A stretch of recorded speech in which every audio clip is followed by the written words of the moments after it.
우리 인생이라는 것은 마치 그런 비유도 많이 하죠. 산을 올라가는 것 같은 그런 산을 올라가는 길이다 뭐 이런 비유도 있는 것으로 기억을 하고 있는데 우리 인생에는요 사실 두 가지 종류의 산이 있습니다. 첫 번째 산은 이 땅에 태어난 거의 모든 사람이 올라가는 산이라고 볼 수 있는 그런 인생의 첫 번째 산이 있고요. 근데 또 하나 인생의 두 번째 산이라는 것은 사실 뭐 거의 대부분의 사람은 잘 알지 못하고요. 우리 크리스찬들이 이제 하나님을 믿게 되고 구원받은 자녀로 살아가게 되면서 발견하게 되는 조금씩 경험하게 되는 산이 바로 인생의 두 번째 산이 됩니다. 그런데 크리스찬 중에서도 그 산을 첫 번째 산에서 내려와서 두 번째 산을 올라가는 그런 길을 가는 크리스찬들도 있지만 중간에서 머뭇거리는 크리스찬도 있고요. 왔다 갔다 하기도 하고요. 또는 여전히 첫 번째 산에 이렇게 머물러 있는 그런 크리스찬이 있기도 합니다. 그 인생의 첫 번째 산과 두 번째 산에 대해서 좀 오늘 좀 말씀을 같이 나누려고 합니다.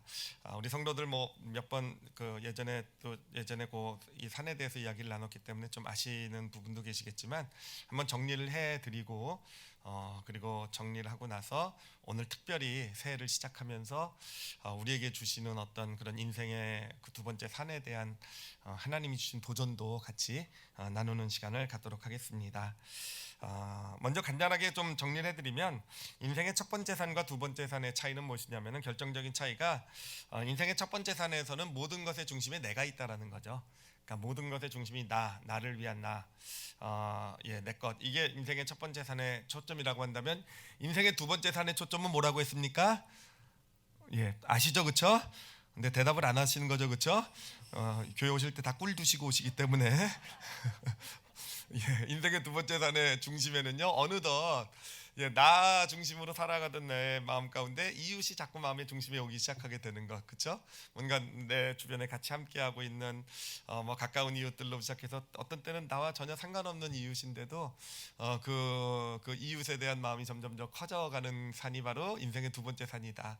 그래서 인생의 두 번째 산에서 중요한 것은요 내가 아니라 어느덧 우리가 되어져 가요. 그렇죠? 함께 더불어라는 어떤 그것이 중요해지는 산이 인생의 두 번째 산이다라고 볼 수 있겠습니다. 인생의 첫 번째 산에서의 목표는요. 그 지난주에 나눴던 표현이 좋은 것 같아요. 그 제국이에요, 제국. 인생의 첫 번째 산은요, 다 자기의 제국을 이루기 위해서 살아가고요. 뭔가 자기가 남들보다 더 크게, 하여튼 더 많이 뭐 이렇게 해서 큰 제국을 이룰수록 뭐 성공한 인생이다 이런 표현을 쓰고요. 그러지 못하게 될 때. 뭐 실패한 인생 뭐 이런 식 하여튼 자신의 제국, 내 것, 내 소유, 내가 얼마나 많이 누리느냐, 얼마나 빨리 높은 곳으로 올라가느냐 이런 것이 이제 목표가 되는 산이 인생의 첫 번째 산. 다 그렇게 살아가고 있죠, 그렇죠? 내 인생의 두 번째 산의 목표는요, 그것이 아니라 제국이 아니라 뭐겠습니까? 제사장 나라가 목표가 되기 시작하게 돼요. 점점 어느새 이웃이 마음에 품어 들어오게 되면서 내 삶의 목표가요. 어떤 나에게 쌓는 게 목표가 되는 게 아니라 나를 통해서 흘려보내는 것에, 그러니까 나를 통해 흘려보내는 것이 목표가 되어져 가게 돼요. 점점 우리 성도들의 모습에서 그런 모습이 나오고 있는 것을 점점 더 많이 흘러나오고 있음을 믿음의 눈으로 봅니다. 아멘 하시기 바랍니다. 하여튼 어찌됐든 그렇게 통로, 어떤 나를 통해서 뭔가 누군가에게 뭔가 흘러 들어가는 것이 이제 어느덧 삶의 목표가 되어져 가는 것이 인생의 두 번째 산을 가다 보면 우리가 경험하게 되는 거예요. 이게 이렇게 이런 삶이 있구나라는 것. 그냥 다 나만을 위해서 그냥 이런 줄 알았는데 거기서 눈을 돌리니까 정말 이렇게 흘려보내는 어떤 통로로서의 어떤 축복을 보게 되는 제사장 나라로 지어져가는 그런 산이 바로 인생의 두 번째 산이죠. 인생의 첫 번째 산에서는요. 그래서 사람들이 추구하는 게 뭐냐면은 행복이에요. 근데 그 행복이 그냥 순수한 행복이 아니라 이 행복은요. 조건적인 행복이죠. 내가 뭔가를 성취해내고 내가 뭔가를 이뤄내고 내가 뭔가를 원하는 걸 쟁취하고 내가 남한테 이기고 뭔가 이런 데서 어떤 조건 가운데서 오는 어떤 행복이 단주랍니다. 그래서 그것을 위해서 살죠, 그렇죠? 그렇지만 어떤 조건에 의해서 얻어지는 거기 때문에 늘 불안하고 두려울 수 있는 늘 언제 빼앗길지 모른다라는 그런 두려움, 또 빼앗기지 않기 위해서 또 어떤 더 많이 쌓아야 되는, 더 많이 점점 더 많이 이 어떤 제국을 더 이렇게 크고 뭐 이래야 되는 그래서 그 행복을 유지하고 싶어하는 것이 바로 이 인생의 첫 번째 산의 모습이 될 것입니다. 근데 인생의 두 번째 산은요 참 신기한 게요. 그렇게 인생의 두 번째 산을 오르다 보면은요 어느새 내가 통로로서 이렇게 어떤 그런 그 제사장 나로서 지어가다 보면 어느새 내 안으로부터 솟아오르는 어떤 그런 기쁨이 있다라는 거죠.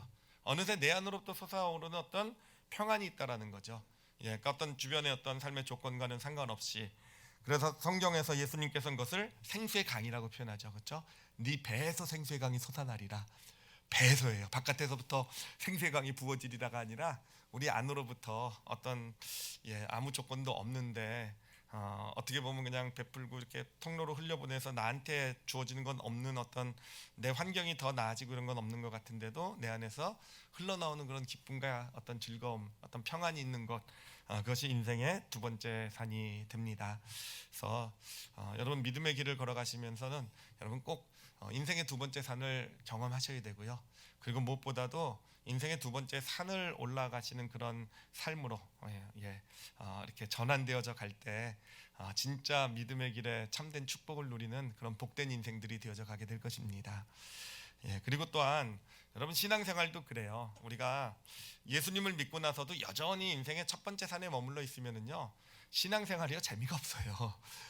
소위 말하는 기복적, 율법적, 그다음 뭐라 그러죠? 습관적 이런 모습이 나타나게 돼요. 그러니까 신앙생활이요 뭐 그냥 신앙생활의 의미가 뭐냐면 그냥 하나님이 뭐 전능하신 분이라니까 맨날 달라고는 거 그렇죠? 주시옵소서 그렇죠? 그게 중심이 돼요. 그냥 주시옵소서 그냥 받으면 되는 거예요 그렇죠? 근데 주시옵소서 근데 주시겠습니까? 잘 안 주세요 그렇죠? 주시옵소서 해도요. 그리고 그게 기복적이죠. 그리고 율법적이 될 수밖에 없어요. 율법적이 돼서 벌 받지 않으려고 또 하나님 내가 구원받고 하나님 믿고 하나님 이렇게 살려고 하는데 벌 받지 않으려고 이제 하여튼요 말씀이 좋을 리가 없습니다. 사실 하나님의 말씀은 다 인생의 두 번째 산에 해당되는 말씀이거든요. 거기서 살아가는 삶의 원리인데 인생의 첫 번째 산에 살면서 그 두 번째 산의 어떤 그런 삶의 원리들을 이렇게 듣게 되면은요 얼마나 정말 힘들겠습니까? 정말 이건 내 생각과는 맞지도 않고 내가 바라보는 내가 원하는 건 내 뜻과는 완전히 어떤 차원이 다른 그런 말씀들이기 때문에 정말 말씀이 그렇게 뭐 다가오지도 않고 정말 어떨 땐 이해도 안 되고 어떨 땐 말도 안 된다고 생각이 들고 그런데 또 벌 받으면 안 되잖아요, 그렇죠? 말씀 안 지키면 벌 받으니까 그러니까 율법적이 돼가는 거예요. 그러니까 억지로 교회에 와서는 지키는 어떤 그런 죄송하지만 척하는 어떤 이런 모습 그런가 하면은 이제 점점 습관적이 되어져 가는 것 어떤 신앙생활의 기쁨이나 어떤 막 생수의 강의 어떤 이런 정말 예배가 기쁨이 되고 행복하고 막 이런 것이 아니라 그냥 어느새 그냥 늘 드려지는 어떤 그런 습관처럼 변해가는 것 이것이 인생의 첫 번째 산에 머물러 있을 때 우리 신앙인에게 나타나는 모습입니다. 그래서 신앙생활도 정말 행복하고 즐겁고 정말 이 교회에 나오는 이 시간이 너무너무 정말 소중하고 그런 시간이 되기 위해서는요 사실은 인생의 두 번째 산으로 옮겨와야 돼요. 그리고 인생의 두 번째 산에 대한 어떤 마음의 소망을 가지셔야 돼요. 아직 완전히 옮겨오진 못해서 또 우리가 세상을 살기 때문에 여전히 인생의 첫 번째 산에 어떤 많은 부분이 있다 한다 할지라도 우리 영혼에 그 소망이 있고 내가 인생의 두 번째 산에 대한 어떤 바램을 가지고 그래도 조그만 부분이라도 살기를 원하는 그런 마음을 가지고 신앙생활할 때 여러분 정말 신앙생활도 정말 풍성한 정말 행복하고 즐겁고 재미있는 정말 뭔가 이것이 시간 때우고 가뜩이나 바쁜데 또 와가지고 뭐 이런 게 아니라 정말 이곳에서 체험받고 세상을 살아갈 힘을 얻는 그런 현장이 되어져 가게 될 것입니다. 자, 믿음의 사람들을 보면은요 성경의 믿음의 사람들도요 사실은 우리가 여러 가지로 그들의 믿음을 평가해 볼 수 있겠지만 사실은 그들의 믿음의 길의 모든 근본에 보면은 이 인생의 두 번째 산이 자리 잡고 있음을 보게 돼요. 성경에 나오는 진짜 우리가 부러워하는 믿음의 사람들 보면은요. 그러니까 예를 들면 아브라함 같은 경우도요. 아브라함은 믿음의 조상이라 그러잖아요. 그가 왜 믿음의 조상이겠습니까? 믿음이 좋으니까요, 그렇죠? 근데 어떻게 그렇게 믿음이 좋을 수 있을까라는 거예요. 어떻게 그렇게 믿음이 좋을 수 있을까? 성경을 보면 로마서 4장 18절 보면 아브라함에 대해서 이런 표현을 써요. 아브라함이 바랄 수 없는 중에 바라고 믿었으니라는 표현을 써요. 이게 어디에 관련된 말씀인지 아시겠죠, 그렇죠? 100세 때 아들을 낳은 얘기죠, 그렇죠? 바랄 수 없었을 때, 진짜 소망도 다 끊겼는데, 정말 어떤 인간적인 기준 방법으로 봤을 땐 이건 될 일이 아닌데, 그런데 바랄 수 없는 중에도 그냥 바라고 믿게 된 거예요, 그렇죠? 왜 어떻게 이런 믿음을 가질 수 있었을까? 이게 믿습니다라고 해서 될 믿음일까라는 거예요. 아니, 그렇지가 않다라는 거죠. 사실 아브라함도 보면은요, 86세 때 사실 하나님께서 자손을 주시리라라고 약속을 주셨어요. 그런데 약속을 받았지만 아브라함이 어떻게 합니까? 그때는 소망도 있었던 것 같아요. 어떤 육신의 소망도 있고. 그렇지만 자기 아내 사례를 통해서 아들이 태어나지 않으니까 하갈이란 첩을 얻어가지고 아들을 낳게 되잖아요, 그렇죠? 그리고 그것이 얼마나 그 인생에 그 가족을 분열시키고 깨고 고통이 되는 제목이 됩니까? 여러분, 그게 어디에서 오는 거냐면은 그 86세 때는요, 여전히 어떻게 보면 아브라함은 그 인생의 첫 번째 산에 머물러 있었던 겁니다. 그러니까 하나님이 약속을 주시니까 자손을 주겠다니까 아멘 하고 받았지만 믿습니다가 된 거예요. 잘 안 믿어지지만. 그러니까 믿습니다가 되니까 이게 보니까 안 믿어진단 말이에요. 안 된단 말이에요. 그러니까 뭔가 불순종하게 되고 내 뜻대로 살아가게 되는, 내 뜻대로 하게 되는 그런 모습이 나타나게 되는 거. 그런데 그가 100세가 되어 있는 그런 상황에서 바랄 수 없는 중에서도 바라고 믿을 수 있었던 것은 그가 인생의 두 번째 산을 올라가고 있었기 때문이라는 거. 그래요. 그가 나중에 이삭을 제물로 바칠 때도 정말 놀라운 것은, 신기한 것은 뭐냐면은, 여러분 정말 신기하지 않습니까? 아들을 바치려는데 아브라함의 모습이 너무 편안하죠, 그렇죠? 저는 그게 기분이 안 좋았어요.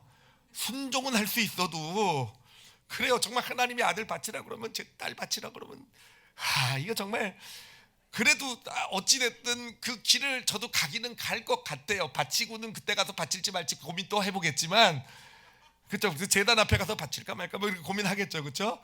그래도 절에도 끌고는 갈 것 같대요. 이야, 정말. 그리고 정말 얼굴에는 그냥 죽을 상을 다 쓰면서 정말 내가 이 길을 왜 가야 되는지, 정말 내가 이 하나님을 믿어가지고 정말 뭔가 정말 하여튼 궁시렁궁시렁 거리면서 갔을 것 같아요. 근데 아브라함은요, 굉장히 편안한 말이에요. 저는 그게 기분이 나빴어요. 당신은 어떻게 이렇게 편안할 수 있느냐? 당신은. 그래서 나도 뭔가 믿습니다를 여러 번 하면 진짜 뭔가 내가 믿음을 그냥 더 굳건히 가지면 저렇게 아브라함처럼 자식을 바치려는데도 편안할 수 있을까? 여러분, 그 비밀이 어디 있는가? 여러분, 인생의 두 번째 산에 올라가게 되면은요, 그러한 하나님에 대한 신뢰가요, 나도 모르게 그냥 믿습니다가 아니라요, 그냥 믿어지는 거예요. 하나님께서 지금 나에게 말도 안 되는 일을 시키지만, 지금 내가 걸어가는 길이 정말 이해도 안 되고, 왜 내가 이런 길을 가야 되는지, 왜 나에게 이런 환경과 이런 문제, 이런 아픔, 이런 고통을 주시는지 도저히 이해는 안 되지만, 그러나 하나님을 신뢰하고 믿어지는데 어떡할 거예요? 여러분, 정말 고난과 어려움 가운데 있으면서도요, 진짜 평안하신 분들을 보면요, 저는 그분들 바로 인생의 두 번째 산에 계신 분들이라고 생각해요. 그렇기 때문에 정말 누구의 눈에 봐도 힘들고 정말 편안할 수 없는 그런 상황인데도 편안하게 이렇게 정말 하나님께 와서 서고 기뻐하고 즐거워하고, 문제가 해결됐어요? 그러면 아니요, 뭐 이러시잖아요. 근데 어떻게? 그러면 모르죠, 그렇죠? 그게 인생의 두 번째 산의 그런 믿음의 축복이 됩니다. 그래서 우리도 믿음의 길, 이런 아브라함과 같은 인생의 두 번째 삶의 믿음의 축복을 우리 성도들도 올해 우리 다 누리시기를 예수님의 이름으로 축원합니다.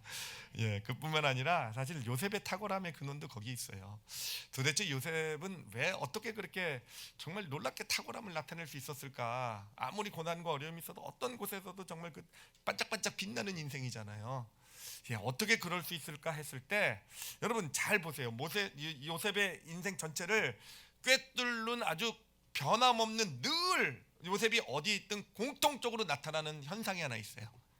공통적으로 나타나는, 아주 예외 없이 공통적으로 나타나는 현상. 여러분, 그게 뭔지 아십니까? 요셉이 있는 곳마다 복을 받았다라는 거예요.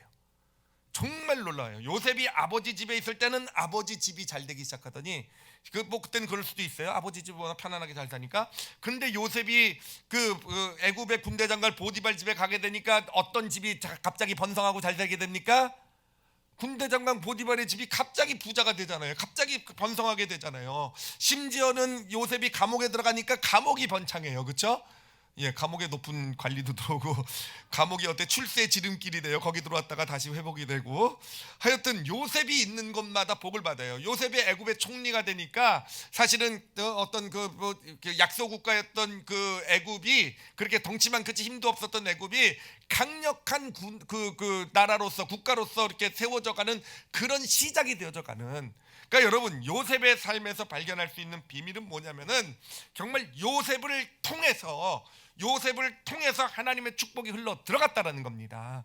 그러니까 그의 삶의 어떤 모든 현장에서의 그의 삶에 살아가는 어떤 모습은 뭡니까? 자신을 통해서. 그러니까 제국이 아니라 제사장이라 그랬잖아요, 그렇죠? 내 것을 쌓는 것이 아니라 나를 통해서 누군가가 잘 되고. 그러니까 요셉의 탁월함의 근원은요, 그 근본에는요, 뭐 여러 가지 믿음의 모습들을 우리가 분석해 볼 수 있겠지만 그 모든 것이 나타날 수 있는 그 근원에는 뭐가 있는 겁니까? 바로 요셉은요 인생의 두 번째 산을 올라가고 있었던 거예요. 그 두 번째 산의 원리 가운데 적용이 되는 삶이었기 때문에 그의 삶에서 탁월함이 나타나고 있는 것입니다. 여러분 다윗도 마찬가지고요. 다윗도 우리가 지난 시간에 나눴듯이 다윗이 그렇게 탁월할 수 있었던 이유는 그는 제국을 꿈꾼 게 아니라 제사장 나라를 꿈꾸는, 그러니까 인생의 두 번째 산에 있었던 겁니다. 근데 제가 다윗을 보면서 진짜 신기했던 건 뭐냐면은, 물론 그가 탁월하고 전쟁도 잘하고 지혜롭고 똑똑하고 이런 것도 대단했지만 사실은 정말로 감탄한 것은 뭐냐면은 성경을 보면은요, 성경에도 믿음이 있다가도 사실은 큰 죄를 지으면은요 대부분 회복하지 못하더라고요. 대부분 한번 넘어져서 계속 무너지는 길을 걸어가더라고요. 인생에 보면은 잘 나가다가 한번 무너지면 그 다음부터 계속 무너지는 길을 가는 게 일반적으로 어떤 믿음의 삶의 모습인데, 여러분 다윗은 어떻습니까? 안 그렇잖아요, 그렇죠? 정말 어떻게 보면 누구보다도 심한 죄를 저질렀어요. 진짜 그 밧세바와 가늠이라는 사건은요, 들여다보면 들여다볼수록 어떻게 저럴 수 있을까 싶은 그런 죄까지도 저질렀던 다윗이란 말이에요. 자기가 가장 사랑했던 아들 압살롬이 반역을 해가지고 왕좌에서 쫓겨나기까지 했었던 다윗이었단 말이에요. 근데 다윗의 놀라운 점은 무엇입니까? 회복한다라는 거예요. 회복한다라는 거예요.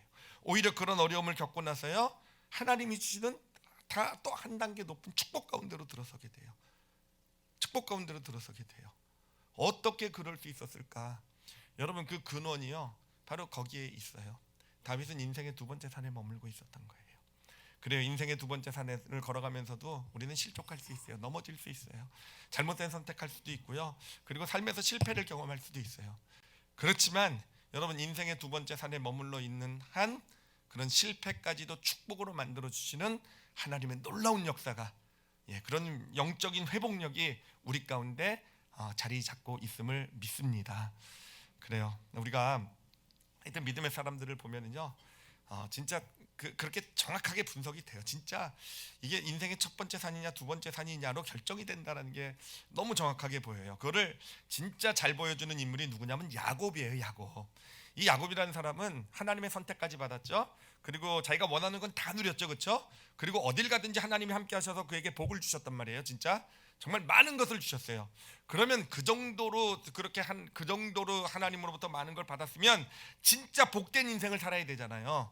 정말 복된 인생을 살아야 되는데 그의 마지막 고백을 제가 읽어드릴게요. 그가 이제 인생을 끝날 때가 되어서 드렸던 고백이요, 창세기 47장 9절입니다. 제가 읽어드릴게요. 야곱이 바로에게 아뢰되 내 나그네 길의 세월이 130년이니이다. 내 나이가 얼마 못 되니 우리 조상의 나그네 길의 연조에 미치지 못하나 험악한 세월을 보내었나이다 하고. 여러분 130년 동안 장수까지 했네요, 그렇죠? 130년. 와, 그럼 전 아직 인생 반도 못 산 거예요, 그렇죠?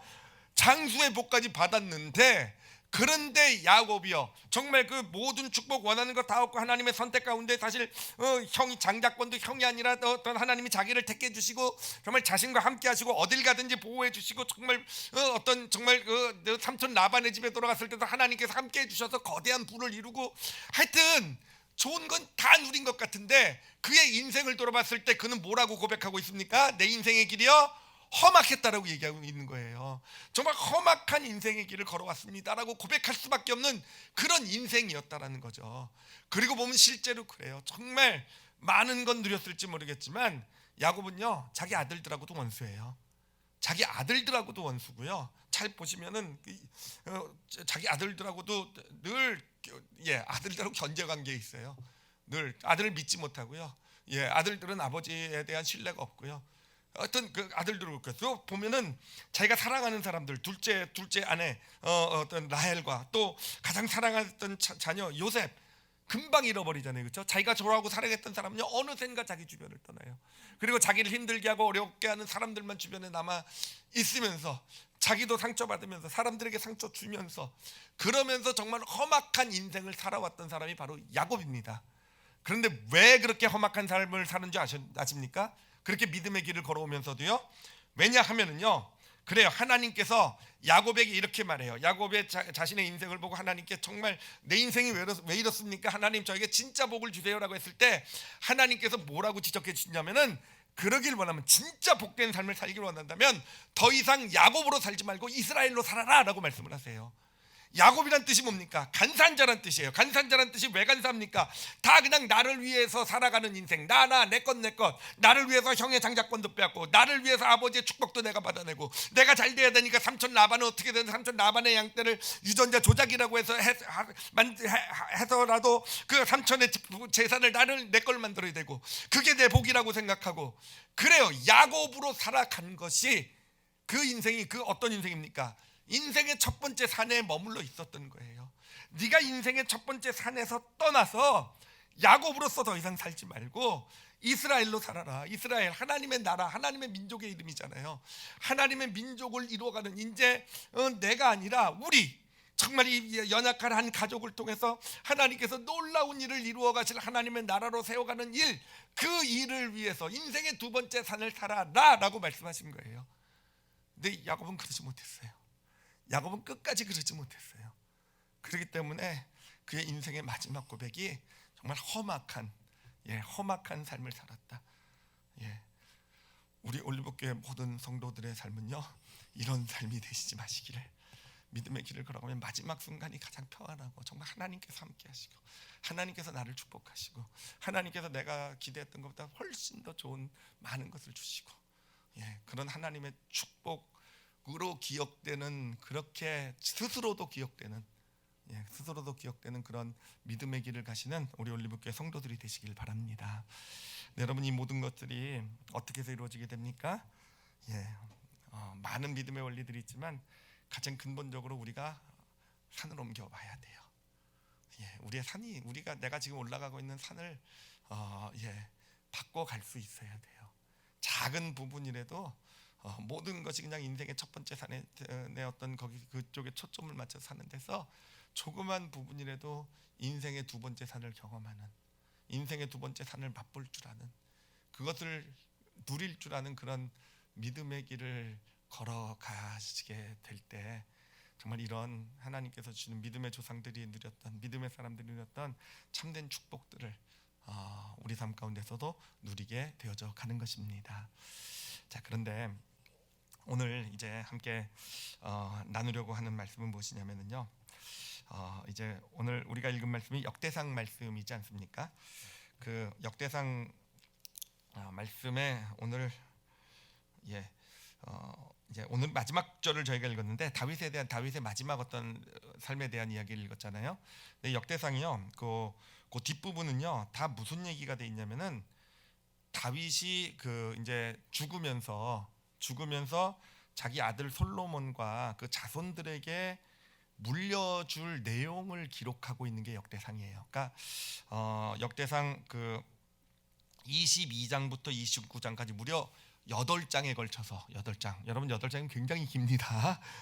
성경 8장 읽으려면 힘들어요. 근데 그 무려 8장에 걸쳐서 다윗이 이제 기록을 하는 거예요. 솔로몬에게 다음 자손들에게 내가 물려줄 것 이런 것이다 해서 쭉 그 물려줄, 그러니까 소위 말하는 유산의 내용이겠죠, 그렇죠? 유산 상속을 하고 있는 거겠죠. 그 내용을 기록을 8장에 걸쳐서 기록을 하고 있는 것을 보게 돼요. 자, 근데 여러분, 다윗이 솔로몬에게 뭘 물려주고 있을 것 같습니까? 그 유산의 내용이 뭐겠습니까? 늘 유산 이런 걸 가지고 유서라고 부르기도 하죠, 그렇죠? 유서는 늘 궁금하죠, 그렇죠? 무슨 내용? 도대체 다윗이 솔로몬에게 내가 너한테 이런 거 내가 지금 평생에 이룬 게 이거고 야 너가 이걸 물려받아 내가 너한테 줄 거 이거다 이거 가지고 너 정말 잘 살아라 뭐 이렇게 이건 아빠가 너에게 주는 거다 뭐 이런 건데 뭘 물려주고 있을 것 같으십니까? 뭘 물려줄 것 같으십니까? 저 같으면은요 일단 땅 문서 집 문서 뭐 이런 거 예, 숨겨놓은 재산 뭐 이런 거 그런 거 있었으면 좋겠어요. 어찌됐든 예, 그러면서 놀랄 거니 자녀가 우와 우리 아빠한테 이렇게 숨겨둔 재산이 있다니. 아유, 근데 뭐 하여튼 그랬으면 좋겠는데 어찌됐든 예, 일반적으로 생각할 때 그 내가 다스린 영토는 이만하고 내 재산은 이만하고 내가 어떤 숨겨둔 보물은 이런 게 있고 나한테 이런 걸 물려준다 이런 걸 기록할 것 같고요. 또 아니면은 그래도 왕이니까 그 왕으로서 이제 다음번 왕이잖아요. 그러면은 왕으로서의 어떤 이렇게 다스려야 되고 이렇게 이럴 땐 이런 문제는 이렇게 처리해야 되고 뭐 하여튼 왕으로서의 어떤 그런 당부의 이야기들 왕으로서의 어떤 그런 뭔가 아들에게 가르쳐 줘야 될 것들 이런 것들을 적고 있을 것 있겠다라는 생각도 들어요. 근데 여러분 신기하게도요 참 놀랍게도요 그 8장 중에서 무려 5장에 다윗이 뭘 기록하고 있냐면 사람의 이름을 기록하고 있어요. 사람의 이름을 쭉 기록을 하고 있습니다. 자, 그래요. 5장이나 그러니까 3장만 뭐 어떤 뭐 이런 다른 내용들이고 나머지 5장들은 사람의 이름을 쭉 기록하고 있는데 근데 그래요. 사람의 이름도 중요하죠. 나라를 같이 통치할 정말 뛰어난 인물들 뭐 높은 위치에 있는 사람들 장군들 뭐 이런 이름도 중요하겠죠. 그러니까 이런 걸 물려줄 수 있겠구나 생각했는데 근데 이 리스트 사람들의 리스트를 읽으면서 정말 놀랐어요. 조금 약간 실망을 했어요. 왜냐하면은 그 이제 5장에 이제 사람의 이름이 기록되어 있는데 한 장 동안에는요 그런 그 높은 사람의 이름이 기록되어 있어요. 근데 나머지 네 장에 그 빡빡하게 기록되어 있는 이름들이 누구의 이름이냐면은 어떤 사람들의 이름이냐면은 제사장들의 이름이 기록되어 있어요. 그것도 이름도 잘 모르는 알지도 못하는 그냥 정말 제사장들의 이름들이 기록이 되어 있고요. 그리고요 뭐 제사장 이름도 좋아요. 누구의 이름이 기록되어 있냐면은 레위 지파 사람들의 이름이 기록이 되어 있어요. 근데 이게 좀 이상한 게 뭐냐면은 레위 지파 사람들의 이름이 어떤 내용들이 기록되어 있냐면은 이제 레위 지파는 성전에서 이제 섬기는 사람들이거든요. 그들이 하는 일을 기록하고 있어요. 그래서 뭐 예를 들면 어떤 사람은 성전에 문을 여닫는 일을 하는데 얼마나 성실하게 열심히 제 시간에 문을 잘 여닫는다. 뭐 어떤 사람은 제사를 위한 빵을 굽는 일을 한다. 와 근데 그 빵을 얼마나 잘 굽는 줄 아느냐. 어떤 그런 얘기. 어떤 사람은 물을 깃는 역할을 한다. 제사에서 쓸 어떤 그런 물을 깃는 역할을 하는데 정말 그 물이 늘 깨끗하고 늘 어떤 그런 물로 그래서 제사에 이런 역할을 한다. 또 어떤 사람은 또 뭐 어떤 뭐 하여튼 그런 일들 청소를 잘하고 뭐 이런 사람들의 일을 기록하고 있다라는 겁니다. 이걸 보면서 무려 4장에 걸쳐서 여러분 아까도 말씀드렸죠. 8장에 걸쳐서 뭘 물려줄까에 대한 걸 기록하고 있는데 그중에 5장은 사람의 이름이고요. 근데 그중에서 4사람은 이런 사람들이에요. 이런 사람들. 뭐 문지기라든지 어떤 뭐 물을 떠온다라든지 뭐 어떤 빵을 굽는다라든지 하여튼 이런 사람들의 이름을 4장에 걸쳐서 빽빽하게 적고 있다라는 거예요. 그러니까 뭡니까 지금 사무엘에게 다윗은 뭘 물려주고 있습니까? 뭘 물려주고 있습니까? 어떻게 보면 말이 안 되는 거죠, 그렇죠? 왜 저런 사람들이 얼마큼은 빵을 잘 굽는 게 사실 뭐가 이렇게 나라에서 중요하겠어요? 사무엘이 그걸 알아가지고 누구는 문을 제 시간에 열고 닫는 것이 이 거대한 이스라엘이라는 나라를 통치하는 데 있어서 뭐 그게 어떤 의미가 있겠습니까, 사실요? 정말 어떻게 보면 아무것도 아닌 사소한 것 같은 것을 근데 다윗은 것을 가장 중요하게 여러분 유서라는 게 기록된 마지막 어떤 기록 그것이 정말 어떻게 보면 가장 다윗이 생각할 때 가장 중요한 것 지금 이것만은 청개구리도 엄마의 유언은 마지막 들었잖아요, 그렇죠? 그렇지 않습니까? 꼭 반대로 행하다가도 꼭 정말 무엇보다도 중요한 게 그 마지막 말인데 그 마지막에 이렇게 말도 안 되는 아무것도 아닌 사람들의 어떤 이야기들을 쭉 기록하고 있다는 거예요. 도대체 왜 그랬을까? 다윗이 왜 이런 걸 물려주기를 원했을까라는 겁니다. 여러분 왜 그랬겠습니까? 왜 그랬냐 하면은요 다윗은 정확하게 알고 있었던 것이 있었어요. 뭐냐 하면은요, 그가 광야 시절부터 시작해서 이제 이스라엘 나라의 왕이 돼서 이스라엘을 그 당시 그곳에서 가장 강력한 강대국으로 이스라엘이 성장해 나가면서 정말 이 나라가 이렇게 하나님의 나라로서 하나님 뭐 이런 놀라운 발전과 성장, 강력한 강대국이 될 수 있는 그 근본이 어디에 있는가? 그래요. 다른 사람들은 다 이스라엘의 어떤 국력, 어떤 그 군사력에다 초점을 뒀을지도 몰라요. 와, 저렇게 잘 훈련된 군사력이 있구나. 어떤 사람은 경제력에다 초점을 뒀을지도 몰라요. 와, 저렇게 부자가 되니까, 저렇게 금이 많고 저렇게 풍성하니까 그 경제력을 가지고. 그래, 어떤 사람들은 정말 뛰어난 장군들이나 어떤 그런 정말 어떤 지혜로운 어떤 그런 어떤 그 관리들을 생각할지 몰라요. 와, 저렇게 뛰어난 사람들이 많으니까. 그런데 다윗은 그렇게 생각한 게 아니에요. 여러분, 다윗은요, 이 나라를, 그 이스라엘을 지탱하고 있는 가장 근본이 되는 것이 어디 있는가? 바로 하나님을 믿는 그 믿음 가운데 있다라는 것. 그 믿음, 하나님을 믿는 그 어떤 그런 성전에서 이루어지고 있는, 어떻게 보면 이스라엘에 이루어지는 많은 역사들 가운데서 작은 일일지도 몰라요. 하나님께 예배하고 그 안에서 일주일에 하루 모여가지고 그 안에서 제사를 드리고 함께 찬양하고 하나님 말씀을 배우고 그 안에서 섬기고 나누고 베풀고 하는 어떤 그런 일들, 그 안에서 자기가 해야 될 일들을 성실히 감당하고 하는 이런 일들, 어떻게 보면 아무것도 아닌 그 나라 전체에 비해서는 정말 조그만 부분인지 모르지만, 여러분, 그곳이 어떤 곳입니까? 그곳이요, 바로 이 인생의 두 번째 산의 원리가 작동되고 있는 그 이스라엘의 어떻게 보면 핵심이 되는 부분이라는 거예요. 작은 부분이지만 그 안에서요, 그 안에서 예배가 이루어지면서, 그 안에서 하나님의 말씀이 선포되고 찬양과 기도가 이루어지고, 그 안에서 어떤 레위 지파 사람들의 아름다운 헌신과 섬김과 나눔이 있게 되고요, 정말 작은 일이지만 성실하게 감당하면서 나를 위해서가 아니라 우리 이스라엘 백성들이 함께 믿음 생활하는 그것에서 이스라엘 백성들은 그 예배를 드리면서 그 안에서 무엇을 경험하는 겁니까? 인생의 두 번째 산의 원리를 경험하는 거예요. 인생의 두 번째 산의 원리를 경험하는 것, 그게 바로 지금 다윗이요, 다윗은요 평생에 걸쳐서 그것을 만들어 온 겁니다. 그게 언제 시작됐는가 봤더니 광야 아둘람 굴에서부터 시작되더라고요. 쫓길 때 광야 아둘람 굴에서부터 다윗은요, 시스템을 만들어 온 겁니다. 제가 그 이름을요 은혜 시스템이라고 이름을 지어봤어요. 은혜 시스템을요 만들어 온 거예요, 자기의 삶에서.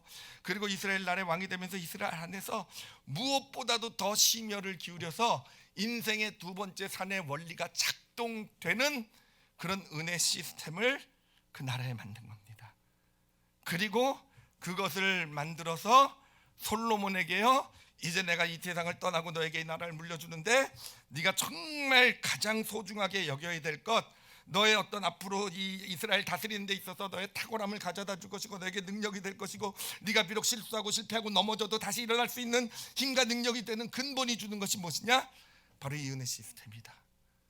그러기 때문에 무려 5장에 걸쳐서 그 은혜 시스템을 그렇게 아주 세세하게 솔로몬에게 물려주고 있었던 거예요. 여러분, 솔로몬이 그렇게 지혜롭고 탁월한 왕이 되었고, 솔로몬 때 그렇게 이스라엘이 번영했던 그 근본이 바로 다윗이 물려준 바로 이 은혜 시스템에 바로 있는 거예요. 이게 너무 확실한 게요, 이제 솔로몬 이후로 이제 이스라엘은 무너집니다. 정말 속절없이 무너져요. 정말 어떻게 이렇게 무너질 수 있을지 하여튼 의문이 들 만큼 나라가 둘로 분열이 되고요, 그 다음부터는 정말 그 강력했던 나라가 정말 군소국으로 전락해가지고요, 정말 멸망을 향해 달려가게 돼요. 근데 왜 그렇게 됐는지 아십니까? 왜냐면요, 솔로몬이 말년에요 그 은혜 시스템을 없애버려요. 그 은혜 시스템을 없애버려요. 그리고는 군사력을 키웁니다. 성을 짓기 시작하게 돼요. 재산을, 나라의 그 나라를 부강하게 만드는 것에 집중하게 돼요. 근데 뭘 없앱니까? 은혜 시스템을 없애버린 거예요. 그러니까 그 솔로몬의 아들은 무엇을 물려받았는가? 다 물려받았는데 뭐만 못 물려받았습니까? 은혜 시스템만 못 물려받은 거예요. 그리고 나서는 그냥 멸망의 길을 걸어가게 된 것입니다. 우리의 믿음의 길에서 이 신앙생활이라는 것이 왜 중요한가를 생각을 해봤어요. 왜 우리 삶에 신앙생활이 필요할까라고 했을 때, 물론 여러분, 신앙생활에서 우리가 은혜도 받고, 신앙생활에서 물론 어떤 힘이 없을 때 용기도 받고, 하여튼 뭐 믿음의 원리도 깨닫고, 이런 것도 참 중요하지만, 여러분, 진짜 신앙생활이 진짜 중요한 건 뭐냐면, 이 신앙생활이야말로 우리 삶의 어떻게 보면 극히 일부분일지도 몰라요. 그렇지만 이곳이 바로 인생의 두 번째 산의 원리가 작동되고 있는 곳이기 때문에 그래요. 인생의 두 번째 산의 원리가 작동되고 있는 곳이 바로 이 신앙생활이기 때문에 그렇습니다. 그런데 진짜 더 중요한 건 무엇인지 아십니까? 오늘 말씀을 통해서 다윗의 이야기를 통해서 우리에게 주고 계신 것은요, 그 신앙생활을요 시스템으로 만들어야 된다라는 거예요. 은혜 시스템으로 만들어야 된다라는 거예요. 여러분, 그냥 신앙생활이라는 것은 좋을 때도 있고 사실 나쁠 때도 있어요. 늘 충만합니까? 저도 안 그래요. 늘 뭐 어떤 때는 성령 충만하고 막 그러기도 하지만 여러분 모르실지도 모르지만 그렇지 않을 때도 많이 있어요. 잘 안 보이시죠, 그렇죠? 이미 다 보고 계셨나요? 오늘 왜 저러실까 목사님이 뭐 이러죠. 그렇죠. 신앙생활은 이렇게 굴곡이 있을지 모르지만 그렇죠. 굴곡이 있어요. 우리 인간이기 때문에 힘든 일, 어려운 일이 있고 또 삶의 여러 가지 어떤 일들 가운데 분주함 가운데 또 어떤 때는 또 뭐 은혜도 받고 정말 어떤 뭐 선교지를 다녀오고 뭐 아니면 또 어떤 말씀이나 어떤 신앙생활 가운데 큰 은혜도 받아서 막 이렇게 되기 정말 좋은 어떤 그런 충만한 상태도 되기도 하지만 여러분 그것이 여러분 그런 신앙의 서클 가운데서 그 모든 것을 지탱해 주기 되기 위해서는요 뭐가 만들어져야 됩니까?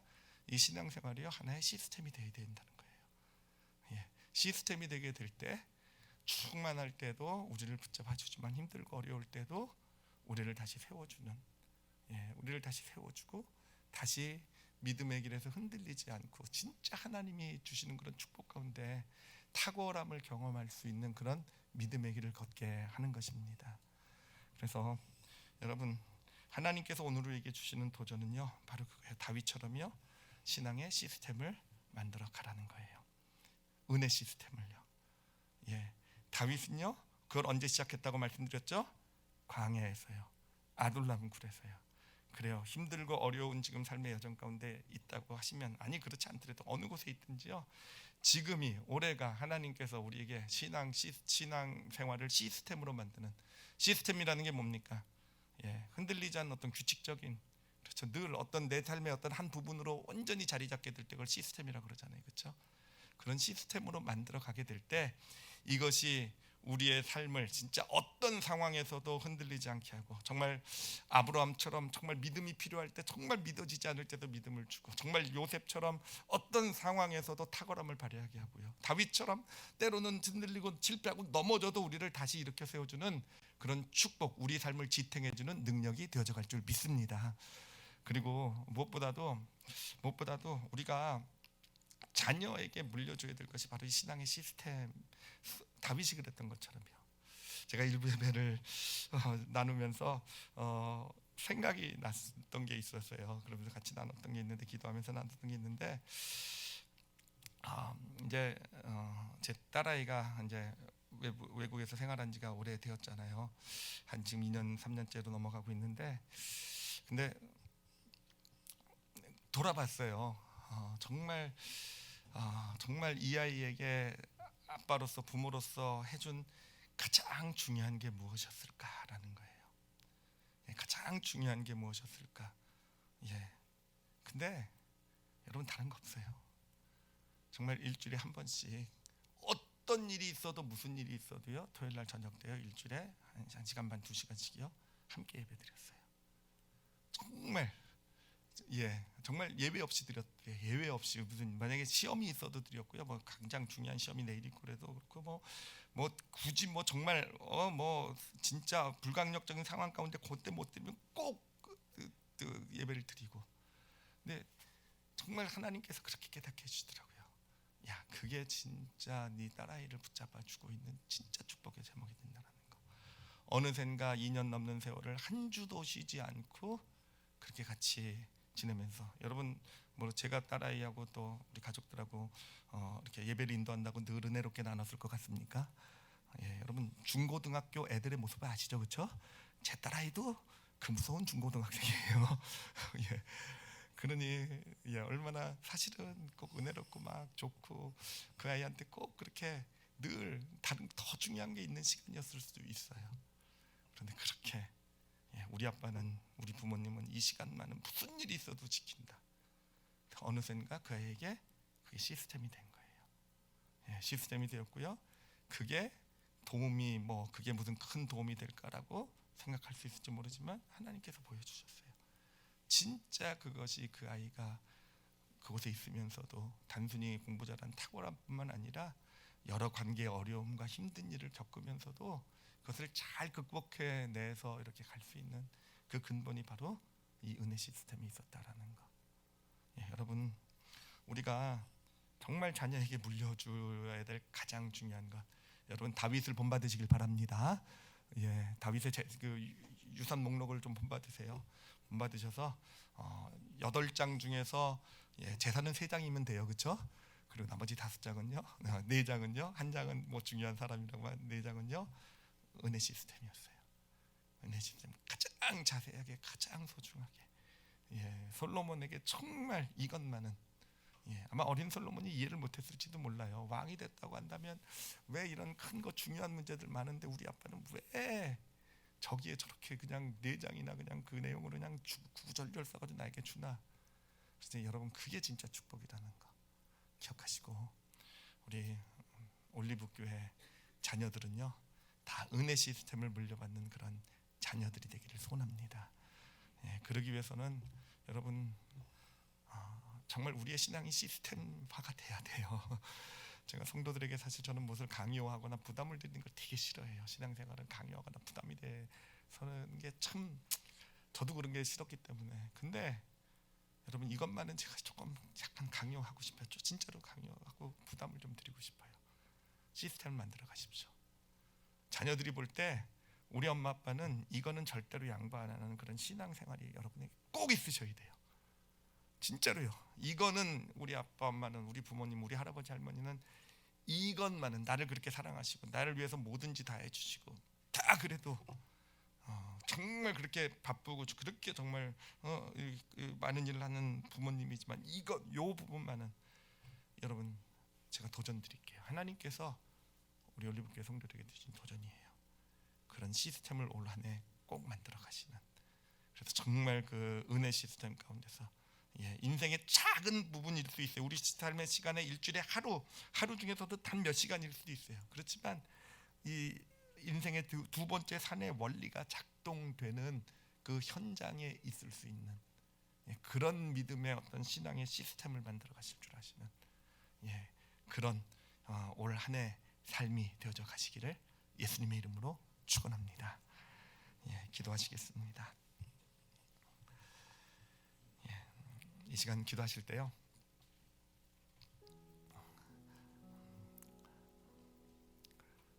하나님의 마음을 좀 주셨으면 좋겠어요.